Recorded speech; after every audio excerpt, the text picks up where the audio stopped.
Vanakkam les amis, aujourd'hui 121e jour de l'aventure, réveil à Jinji en Inde. Oui, nouvelle journée à Jinji les amis. Aujourd'hui nous allons visiter le fort de Jinji. Je vous en ai parlé rapidement hier, je vous donnerai un peu plus d'informations une fois que je serai sur place, puisque vous pouvez le constater autour de moi, c'est assez bruyant. On va commencer la journée bien sûr par aller prendre un thé ou un café. Je vais aller au Carrefour là où je suis allé hier. Il y a un gars là, il fait vraiment le show, enfin il fait le show, il fait son travail mais c'est vraiment un artiste. Il aère le café, il brasse le thé comme ça et tout. C'est un angle où il y a toujours beaucoup de gens là qui viennent consommer rapidement un petit café ou un thé. Le Carrefour est déjà très animé. J'avais mis le réveil ce matin pour commencer la journée tôt et la journée commence tôt, mais je viens de constater que l'ouverture du fort c'est seulement à 9 h ce matin. Donc oui, j'aurais pu facilement dormir une heure de plus, mais c'est bien. On dit souvent que la journée appartienne à ceux qui se lèvent tôt.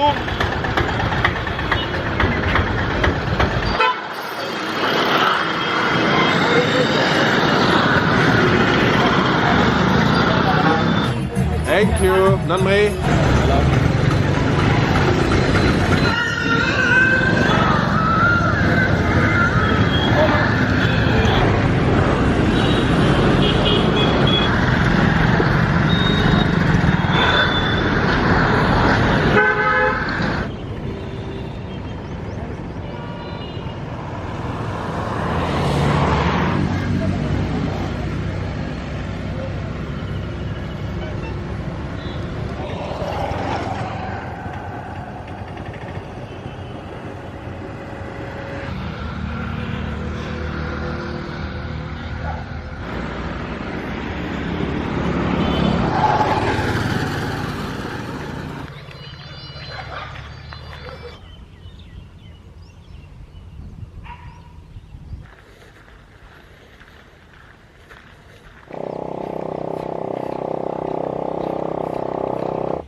Je suis arrivé au fort de Jinji, ou la forteresse de Jinji comme on l'appelle parfois. Je viens d'acheter le ticket d'entrée qui est de 300 roupies, ça fait 3,50 €. Ce fort de Jinji, il a été construit sur 3 collines, et sur chacune de ces collines il y a une citadelle qui a été construite, et ces 3 citadelles étaient autonomes mais reliées entre elles donc par une muraille. La muraille au total elle fait 13 km de long et ça forme grossièrement un triangle, et la superficie à l'intérieur c'est 11 km². Alors les premières traces d'un fort qui aurait été construit ici sur ces collines, ça date du 9e siècle et ça aurait été construit sous la dynastie des Connards. Oui, les Connards, K-O-N-A-R-S. Oui, parce que des fois il y a plusieurs connards donc on met des S. Et les dynasties se sont suivies, chacun a apporté sa pierre à l'édifice, chacun a construit des parties du fort dans son style, et la structure actuelle, celle que nous allons découvrir aujourd'hui, elle daterait du 15e et 16e siècle et aurait été construite, rénovée, modifiée par la dynastie des Nayak. En tout cas c'est déjà très impressionnant. Je suis juste à l'entrée, je viens de passer la première porte, on découvre un site qui a l'air majestueux, impressionnant. Cette colline là elle est magnifique, c'est la plus grande, c'est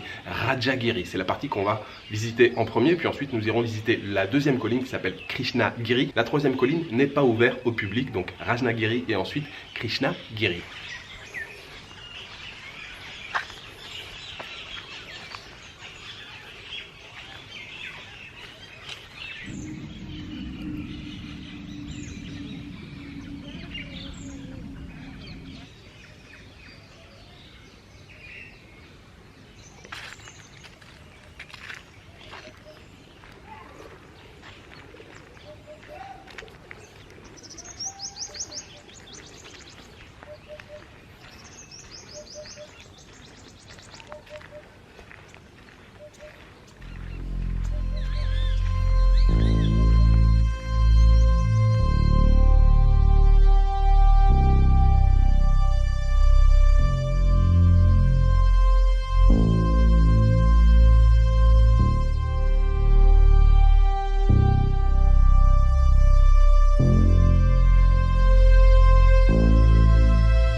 bouteille d'eau chaude achetée en bas, juste à l'entrée du site. Oui, je suis parti sans eau ce matin. Tous les gardiens que j'ai croisés m'ont dit j'espère que t'as de l'eau. Hein. Oui, j'ai de l'eau, j'ai de l'eau. C'est vrai qu'une fois que j'étais arrivé là-haut, j'avais très soif. Les amis, ce fort de Jinji, c'est incroyable. J'ai adoré. C'était bien au-delà de ce que j'avais imaginé. J'avais imaginé quelque chose à peu près comme ça, mais pas aussi grand, pas aussi majestueux. C'est bien plus grand que ce que je pensais déjà par la taille. Et au-delà du fort en lui-même et des structures et des bâtiments qu'on trouve à l'intérieur, il y a toute l'atmosphère, il y a l'ambiance en fait. Et plus on prend de la hauteur là, plus on a des paysages sur la campagne autour là qui est magnifique. Les rizières, les petits villages, la ville de Jinji qui est assez colorée. Et puis toutes ces collines dispatchées à droite à gauche, ce sont des collines de gros blocs de granit, on dirait des grands tas de pierres en fait, des grands amas de pierres, de gros cailloux, et c'est vraiment magnifique. La campagne est très belle et les points de vue là, une fois qu'on est au fort en haut, c'est magnifique. Et l'ambiance, ouais, dans l'enceinte du fort, on entend un peu les bruits, des buissons, il y a la faune, on devine qu'il y a peut-être des serpents qui sont cachés comme ça entre les pierres chaudes. J'ai bien sûr croisé quelques singes qui me regardaient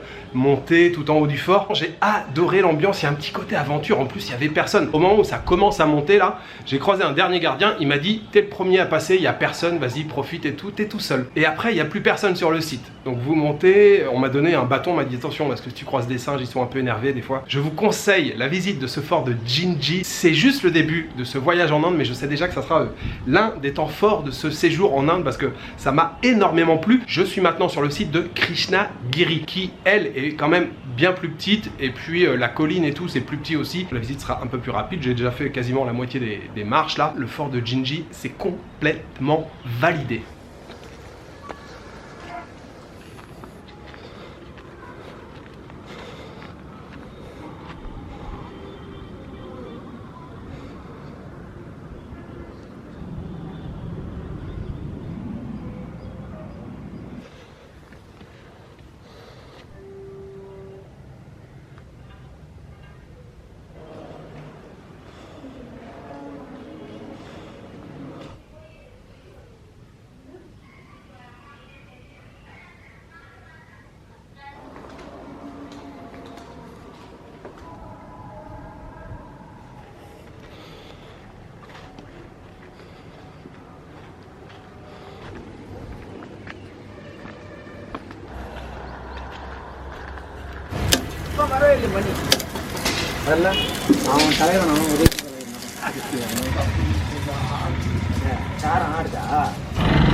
Jules, J-U-L-E-S.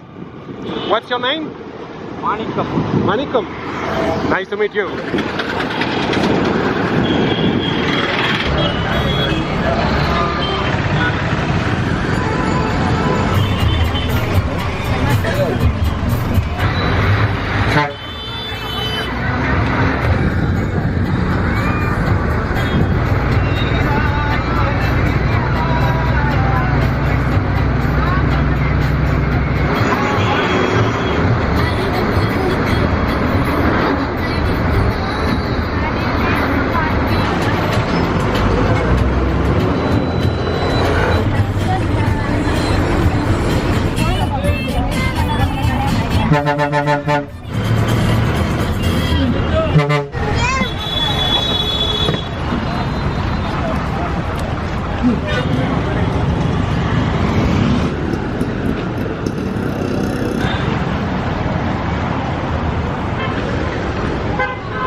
Nandri.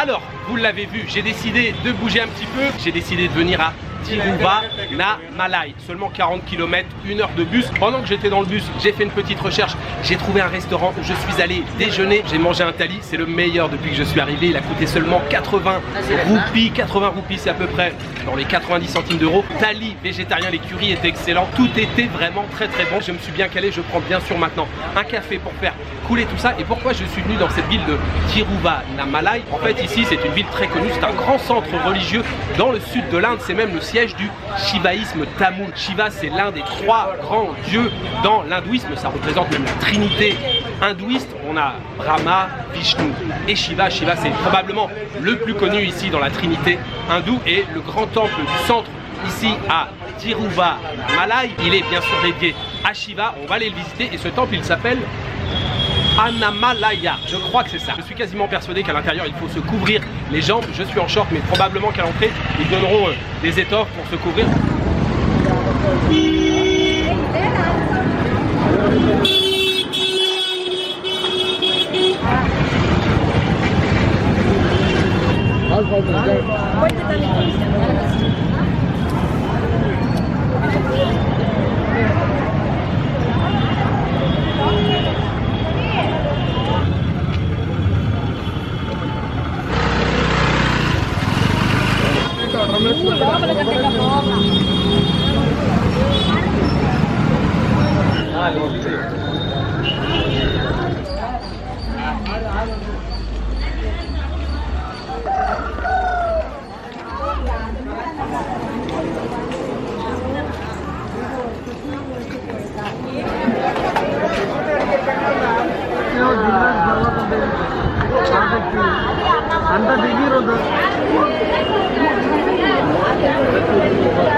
Vanakkam.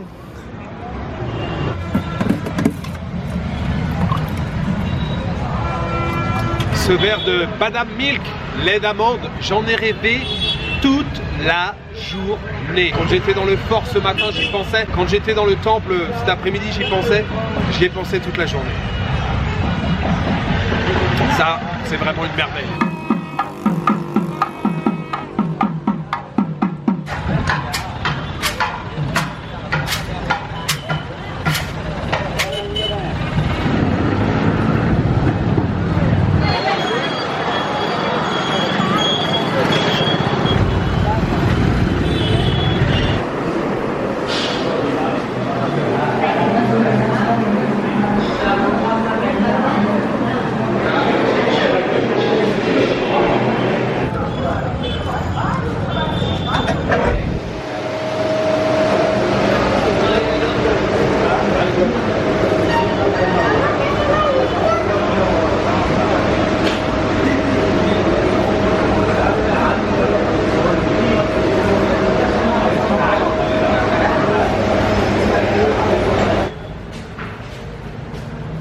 Après avoir rêvé du badam milk toute la journée, je rêve que d'une chose maintenant, c'est de prendre une douche. Oui, une bonne douche. Il a fait très chaud aujourd'hui, il a fait 35 degrés. J'ai pas mal crapahuté, j'ai fait une bonne patrouille, comme dirait un certain Fabien Youn. Le fort ce matin, je vais pas me répéter, vous l'avez compris, c'était waouh, c'était génial. Et puis la visite du temple cet après-midi à Tiruvannamalai. Malheureusement, je n'ai pas pu filmer, on ne pouvait pas filmer à l'intérieur, c'est interdit. Et très honnêtement, même si j'avais pu filmer, ça aurait été très compliqué. J'ai vécu une expérience là en fin d'après-midi, comme seule l'Inde peut en offrir, c'était un truc de fou. J'ai réussi à rentrer dans l'enceinte du temple. Alors déjà, vous l'avez vu, il y avait énormément de monde dans l'enceinte du temple et dans le temple, enfin dans les différentes parties du temple. Ils avaient mis en place des couloirs, genre de couloirs avec une armature en métal, on est un peu comme en cage, pour essayer de fluidifier le trafic. Le temple n'était pas ouvert comme à son habitude, on était voilà tous dans des couloirs comme ça. Au départ j'ai repéré une queue mais qui avançait à rien, qui était hyper longue, qui dépassait même à l'extérieur du temple. Le gars me dit oh là il y en a au moins pour 2 heures. Je fais bon c'est mort, je laisse tomber et tout. Et puis finalement de l'autre côté de l'entrée je vois qu'il y a une queue mais ça avance assez vite, donc